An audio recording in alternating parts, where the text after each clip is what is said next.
And also thank you so much to Pablo for including it in the International Film Series. What a great place to show this film. A couple words about Losing the West. On the surface, it's a story about a cowboy and 40 years of his life.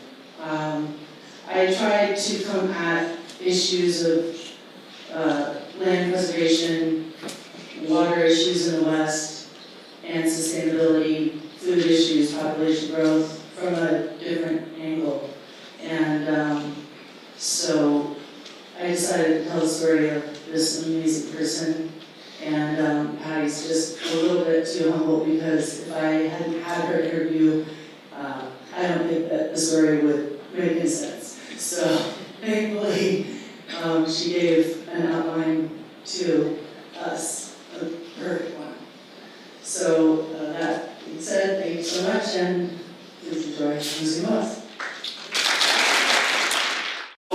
Connecting of people you know, people you don't know, and the people who are here now. So what does that feel like? To have made a film like that, it was a privilege, really, and but it was a process. It took on a life of its own. I think a lot of films do, but especially taking as many years as it did to complete, it really the story divulged itself as we went along. I mean, things like the livery, them losing the livery, just sort of fell in our laps and helped to create the story. So. Yeah, it was a really great opportunity. So how many years ago did it start, and how did it start, and what was it when you were thinking, now it started? Gosh, about 7 years ago, 6 or 7 years ago we started. What happened was rising cost of farmland, ranch land, land in general, was something I became fascinated with and tried to address and see what can be done. And I started interviewing mainly people in southwestern Colorado, but kind of all over. And I would say accumulated just terabytes. And that, so we sat there in the editing room, and that didn't turn into the most exciting story. And Howard walked into the ranch that I was spending time at, and that was sort of like love at first sight in platonic way.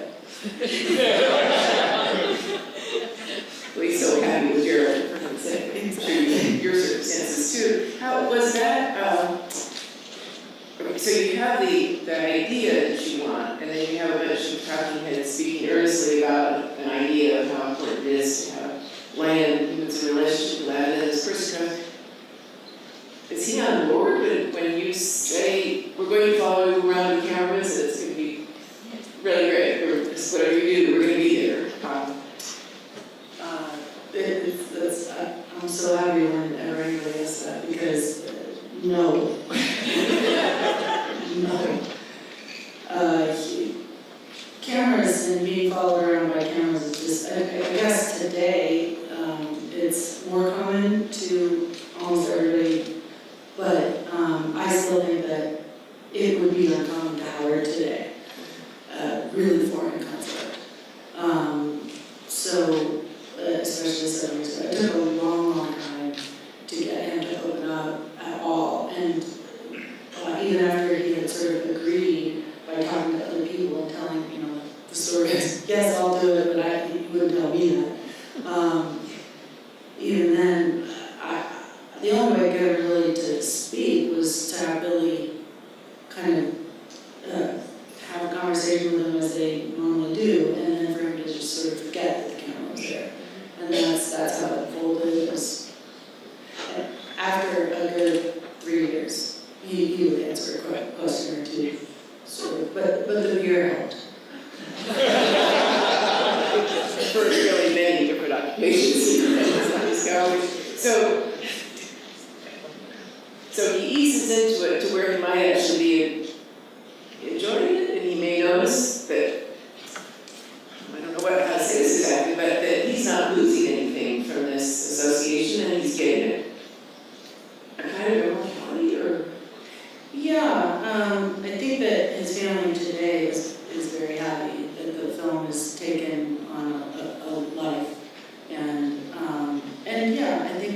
just feel quite proud of that.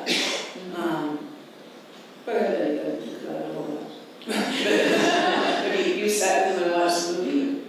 I talked to him, no, and they don't have a DVD player or anything like that. So he's seen it and we talked to him about it and everything, but it was at his granddaughter's house, stuff like that. You know, the humor in it is very striking and very magic and really wonderful. And I have to say my favorite line is that, gee, honey, wasn't love at first sight moment, but why would that be my favorite thing? There's a spouse sitting within my sight. But it's so nicely. So what is the harvest of those kinds of moments? How much time, film, investment of effort, proportionate to those just absolutely spectacular, the universe lights up moments? What's the investment of time and effort in those great moments? Comedy is harder than anything, I think, for actors, for filmmakers, because it's all about timing, and even if you've got timing and the joke's not funny, it's just not work. But so I'm always happy when it works, and there are several laugh out loud moments, which is something that helps. I mean, tension is one of the things that you have to keep going throughout storytelling, but the comedic elements really help, and they work in the classic Shakespearean way. I mean, that's all I can think of, is that you get comedic relief, and that kind of lets some of the tension out, especially if the story is going to touch people in a way of sort of like, wow, we're really losing a lot of things here. Right, and that's, we'll get to that. But it's not an easy thing to watch him walking, and the persistence through pain thing. I mean, the humor has to be, without the humor, you just think, We would cry. yeah, right. Yeah. So, well, there's that. Oh, no. I mean, I'm just very happy when it works, because, and even coming in after losing the livery, that's sort of the intention with him singing and all that is just to remember that you gotta keep going regardless of what happens, and it's a human condition. So the bigger picture issues that you want in there, and I would say that whole thing together with the children who learn to plant, and they're all just so expert in their blossoming related to the cowboy thing. That certainly holds it together. Was that a struggle to bring in the big issues that you wanted to bring in and go back and forth with Howard and the big issues? Or is it, in fact, I would say like cutting out with the meat with the family, there's the point, there's the don't detach yourself from the source of your life and the source of your being nourished, those things seem to be coming together, but was that a battle to get those big things in his story together? It was really tricky, because the original cut had, once we had all of Howard's footage, was primarily a story of just Howard, and then it just felt to me like desperately like, okay, I see why I'm telling the story, but I need to kind of get a lot of these issues a little bit more spelled out, because otherwise it's just super abstract. So it was very tough to come into an existing story arc and weave, aside from your interview though. Your interview kind of guided everything, frankly. So thank God. Yes, we had tonight. I mean, that was an interesting experience, because I did say everything I had to say. And then actually when I first met Alex, I came into the first opening thing of this,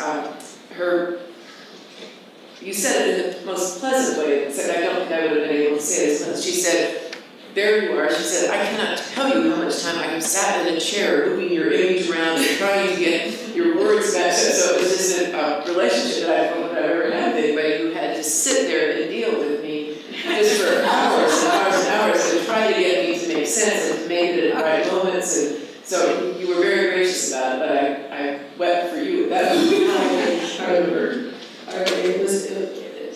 It was sort of like, oh gosh, where am I going to be able to fit this thing, this gem that Patty's saying? And so I still have other things that, on the DVD release, we'll put, special features, stuff I couldn't fit in the movie that Patty says. Well, I mean, I actually feel so grateful. A number of things I've done. Just the thing at the end of that lonely creature in a big landscape. That's all of us on this planet. I just think, oh, thank you for you. And of course, I've forgotten that I said it by the time I'm seeing it, so I'm this really pleased. So brilliant. Well, but to have the visual stuff, visual thing like that. So I think should we move to some questions again for the viewers? And I just have one quick observation. I've shown this to my students who are 18 and 19, and they laugh and they like things about beer. They laugh at things about beer, and they're responsive. But this group was finding the humor, and maybe it's just that the freshmen are sitting next to other freshmen and they cannot laugh out loud in case it turns out that the other freshmen don't laugh, and so they have to be more guarded on that. And maybe these people have just gone past caring about that.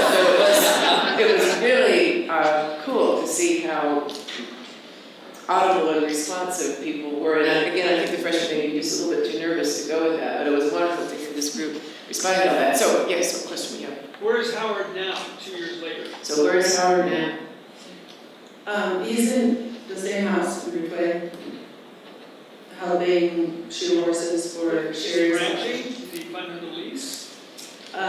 He's not ranching. He's sort of semi-retired, but that's not possible for Howard. So Sherry had to move the operation to another location, and I think he spends a lot of time just trying to help her out as much as he can. He's struggling physically, not from smoking or drinking, but his body's starting to give out. Yeah, back there. I just wanted to say thanks for the movie, and I wanted to tell everyone that my mom, Irene, is actually Howard's sister. Oh.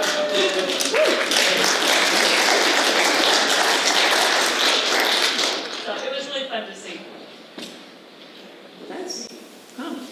Do we have another distinguished relative here, right? Your father's. That's true. Should we point to My your father? father is sitting up. There is. And There is his mom and sister. mom and his sister. Brother, mom, sister, so we're doing really well in the kitchen. That's true. Yeah. Are we? I was curious, some of the photos of Howard in his younger life, Mm-hmm. did you affect the choices of those, or did they, go through photos, or did you say, I would really like a photo So the process of getting the photos chosen and of Howard, of Howard as a or child. his childhood, Yeah. or he and his wife, or... Howard's sister provided me with a cache of amazing photos, and yeah, so it was sort of like a treasure trove, and we were able to pick and choose some amazing pictures, yeah, that wove into that part where he's driving past his old house, and yeah. Actually, that makes, I haven't had my chance to talk yet, but this is just such an amazing film about time and the passage of time and an individual moving through time and acting on the people around him and it's just, that's what really, I mean, this is, I think maybe the fifth time I've seen it, but this is the time when I just thought, what a way to, there's then, there's now, there's continuity, there's transformation beyond. I just think that it's really, the photographs are so spectacular for making that. Just comment, we see him now, but I really enjoyed seeing him, going back. Yeah. Those portions. And to see them as a young couple is really wonders. Their love story, yeah. Yeah? Is sort of touching. Gee, honey. How did you decide which pieces of dialogue were worthy of subtitles? Well, So why the subtitle? I was going to repeat this. So which parts were worthy of subtitles and how did you decide? A lot of it had to do with our sound recording and it being really subpar, and it was me. So, me with a camera and not enough equipment and sort of trying to catch moments that were just happening and unfolding.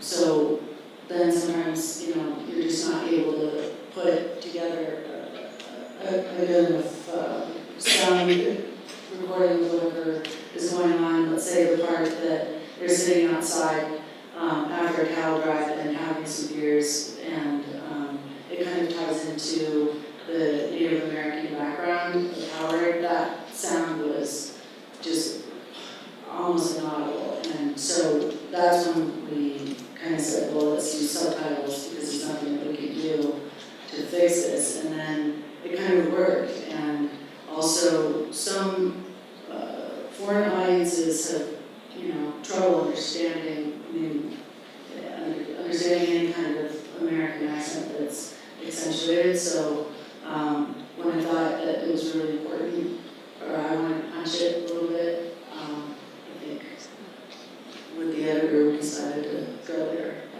Yeah, I mean, I think that's connected to the fact that he wasn't thrilled to have the company of the cameras, and so he wouldn't necessarily turn thoughtfully towards the microphone, because why do you have to do that? So that it's part of just that you're there, but you haven't really been fully embraced as a, and it's not going to turn into a, he's not going to show up, he's not going to say, oh, my God, here it is. So it's just, it seems like that, it really is sort of like, I'm not going to say it's a foreign culture where the subtitles would make sense because it's a different culture, a different language, but there's some intruders and there's some people who are speaking to each other in their own language, and so sort of the subtitles kind of make sense. It just, we're visitors. He did. He let me into his world, and so I mean, obviously at times he allowed me to mic him, so that was when the sound was better.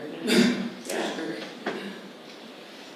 So yeah, in the back. One of my favorite parts of the movie is the amount of time you spend focused on Howard's face, which tells 1,000 stories in and of itself. When did you decide to spend that much time focused on his face?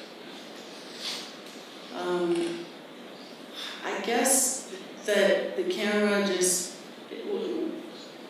So let's just go back to film school then to answer that question. I would say that whenever I got in trouble during the filming or in the editing room, I went back to one of my professor's primary dictates, which was go to what you fell in love with in the first place and what drew you to tell the story.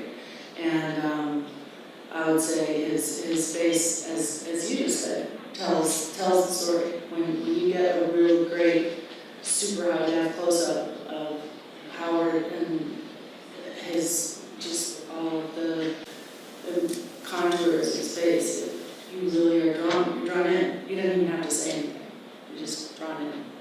You want to know who he is. You want to know what happened to him. You want to know what's happened to him. And you want to respond as the thing that he does, I think I have had moments now with my, thinking, can I do that gesture thing? The thing that he does where the lips sort of come forward, is about to say something very funny, he's just done that, and rather than slapping his knee and throwing his head back and laughing, he does that thing where the lips kind of come forward over the front teeth, and it makes it, and he sort of just holding back and acknowledging the hilarity, but it's just, so I was in the back corner there thinking, can I do that? So this notice it's not working very well, but I'm trying to do it. But it's such an excellent way to be funny without applauding yourself. Right. So just watching what he does with his facial expressions is really, really hypnotizing. He's, such a master storyteller himself, so it was easy to tell the story of a storyteller. He's that good. And that's a kind of lost art, the storytelling that he has the ability to do, which he developed over those, taking people on pack tours, and he had a sledding job one winter, a couple of and he would, you know, sort of tell stories, and that's, I was just a lost art, and it was great to be able to translate it on film to, you know, well, we're losing these things too, but look how effective they still are. Right. And I mean, I think this is a crime against narrative to say, but you could just tell somebody, oh, I met a man who worked for a lady who had a lot of cats. And one of the cats got lost and some people tried to find it. And meanwhile, every time he had breakfast, there was biscuits. And I mean, you could tell that story in such a criminal way, but it's in the way to tell. And the students go wild with the cat hair biscuits. I mean, that's really, they cannot stop and worry about whether the freshman next to them is going to laugh. And actually just have to go into that. Okay. The gentleman there, yes. How did the idea of the film originate, and how did you locate the subject? Well, the idea for the film came about because of rising cost of agricultural land and just home prices in general and in rural areas, especially where I spent a lot of time in Southwest Colorado. But I like to tell this story because it's another one of those things I'm going to have to put at the supplementals of the DVD. And Howard came onto a ranch one day. Billy brought him, and Billy had worked there. And my dog, we were in the living room, my dog sort of saunters over to Howard, and Howard's petting my dog, and then he sort of looks at me in an alarmed way. This is the first time I've ever met him, and takes his hand off the dog and says, "I'm sorry, I didn't mean to talk to your dog." I just didn't, I was like, you can talk to my dog, that's fine. But later, I was so enthralled, first of all, by this person that, who, I mean, as we were talking about his face and everything, but then that one thing, I didn't understand why he had said that. So I asked Billy, and he explained to me that for a cowboy,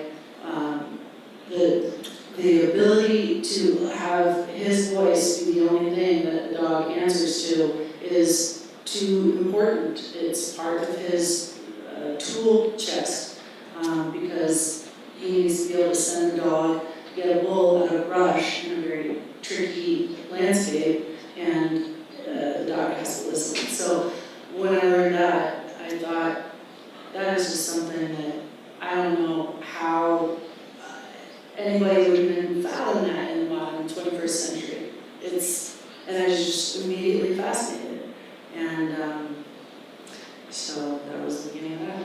It had nothing much to do with being Marlboro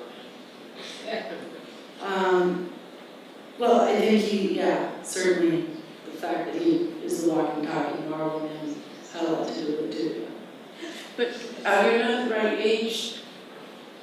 You're conspicuously younger than I am. So that you would not have been exposed to that onslaught of early baby boomer television shows. And so what was, I guess I'm sort of asking the question you asked people at the end there, what's cowboy? What does that matter to you? And what was your childhood impressions, or were there childhood impressions? Or because there was a big dip with cowboy movies, and so I'm just wondering what was coming into your world for popular culture and cowboys? I would say that my father had a pretty big influence on all of that stuff. So he moved out here in the 50s, and we were all born in Denver, the three of us. And my dad would take us on excursions that were, sort of today part of everybody's bucket list, but at the time they were treacherous, and there were no sort of viewing railings at the part of the Grand Canyon where he would take us down, and we would do all these just extraordinary adventures as little kids. And so I think it was imprinted on me by my dad to a certain degree. And then fortuitously, my professor at Rice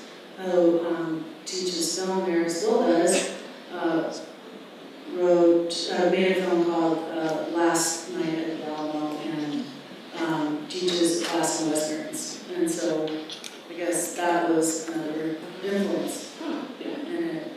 And I live in the West, so all of these issues, kind of Western issues. But you were taking the course and looking at Westerns and thinking about them and critiquing them and analyzing them at the same time, which I think would be, or no? No, I was thinking it was really boring. The last thing I wanted to do was make a Western. Is that right?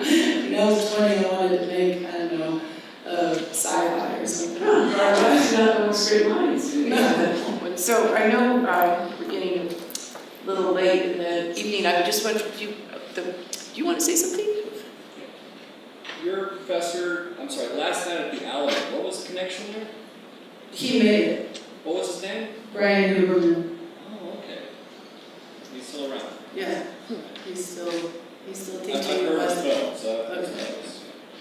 Well, I'm sort of pushing this one because I have often said that the Western cowboy image is so powerful and so on its own terms that it can use you before you can use it. And so to have a film that doesn't just end up being another one of those films, I think that might actually be a very promising thing if you didn't want to do it. That was never anything that you thought, yes, I should do one of those. And it was that not straight lines that I'll do that might really have been the greatest thing you did, but not wanting to do a Western and then doing a Western that couldn't be the, okay, here's another one. Probably. So this is one of the advice to young people, is decide what you will never do. And then you might end up doing it very well, so I want to think about that for a while. Yeah, one last question. I was curious if you are a horsewoman, and the reason I'm wondering is if you could talk about filming on horseback, on the cattle drive, the technical challenges of it, and then also maybe the emotional challenges of it. I don't know very much about film, but the way it was shot, it felt a little bit out of control, and like you didn't have a full, perspective of what was going on around you. And I wanted to know if that was the reality of the moment, or just my own perception of it, But that's a great question. Yeah, it was. I became a decent horse person throughout the filming. Yeah, and shooting on horseback is real tricky. And if you have a steady cam, it might be better, but I didn't have that kind of equipment. But even then, it would still be really tricky because all of those things are fairly unwieldy. And this is a 1,000-pound animal that has a mind of its own. But fortunately, those horses are amazing and they want to take care of you. They don't really want you to get hurt. So they kind of know how to do what they know. But that landscape and those animals, that's not, I think that's, captures the sort of, where are they going and they're bolting now, and so the chaos, or it's not quite chaos, but whatever it is, it seems like what we should be seeing, and the cattle are plodding along as they're told, they're really. No, it's organized chaos. Yeah. What do you, I think we want to know what you're doing now. I have 2 scripts in development, and hopefully we'll make the next one will be scripted. But I love the format of the documentary as well. So it's also a great way to talk about current issues if you weave them in with scripted, and you get a little more control. And doesn't take 8 years. Okay, well, here I'm trying to say that we might want to go to bed, but let's do one more there. You talked about how hard it was to get Howard to speak to you. How hard was it to get politicians to talk? And how did you choose the politicians that you did have in the film? Not too hard to get politicians to talk. But I was really happy actually with the way it worked out. We specifically wanted to balance it out, and so and have politicians that were familiar with Colorado, so it made sense to go approach Bennett and Alan Roberts, and they were both really gracious. And so So, I have both sides of the spectrum, Republican and Democrat saying basically the same thing, so that I don't think they knew they would say the same thing. Well, and, Jeremy, look at these people, they just are really uncontrollable. Where is Howard to herd these people? So, quick one back there. Just real quick, what happened to that livery? Did they take it down? It's a retail, business today, but the buildings, the buildings. It's a national historic place, so I can't do anything with that. I will say that was really remarkable, because mourning a small business, usually we just walk by and said it was there, isn't there, no, something must have happened there, but that thing of throwing stuff into the truck, Well, that's one of the messages that I love when I get to talk a little bit about that, and that is that it isn't just how that happened here in Howard, it's anybody who doesn't own the land, the business, the building. You can be a doctor and be, have your small business in a specific building, and the rent keeps going up and up, and there goes the business. So that's an issue that faces a whole lot of people. And it was just kind of fell in my lap that it relates to land values as well. because he is a person, he doesn't own the land, he works for other people. And yet, that would be one weird viewer who would feel sorry for him, or have that be the main thing to take away. Oh, he's how I feel about a piteous man who has so little in life. I mean, that's one weird viewer who would get. That's a person I would feel was piteous and so sorry for that. So it's really a great thing to show the hardship and sorrow, that to never go an inch towards condescension or being nice. So, congratulations on that. Congratulations on the role.